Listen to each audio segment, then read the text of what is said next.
রাতারাতি বদলে গেছে সিরিয়ার চিত্র। বিদ্রোহীদের দখলে এখন দেশটি। বাশার আল আসাদের পতনের পর সিরিয়াকে মুক্ত ঘোষণা করেছে বিদ্রোহীরা। হায়াত তাহরির আল শামের নেতৃত্বে বিদ্রোহীদের গ্রুপগুলো মাত্র 3টি শহর দখল করে নেওয়ার পরই পালিয়ে যান বাশার আল আসাদ। গেল মাসের শেষ দিকে নাটকীয়ভাবে সিরিয়ার বিভিন্ন অঞ্চল দখল করতে শুরু করে বিদ্রোহীরা।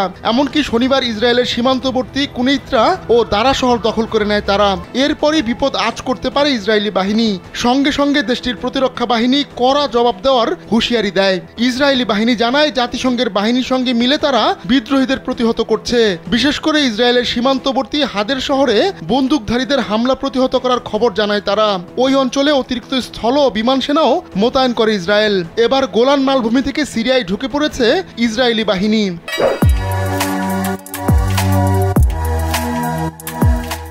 সিরিয়ার গণমাধ্যমের বরাতে তথ্য জানিয়েছে টাইমস অফ ইসরায়েল। বলা হচ্ছে ইসরায়েলি ট্যাঙ্ক গোলান মালভূমি থেকে সীমান্ত অতিক্রম করে সিরিয়ায় ঢুকছে। সিরিয়ায় ঢুকে পড়ে হাতে হাত রেখে বসে নেই ইসরায়েলি বাহিনী। অসমর্থিত সূত্রের বরাতে বিভিন্ন প্রতিবেদনে বলা হয়েছে ইসরায়েলি বাহিনী কুনেইত্রার বাফার জোনে ঢুকে পড়েছে। তারা সেখান থেকে আর্টিলারি শেল নিক্ষেপ করছে। তবে এ ধরনের রিপোর্ট নিয়ে মুখ খোলেনি ইসরায়েলি বাহিনী।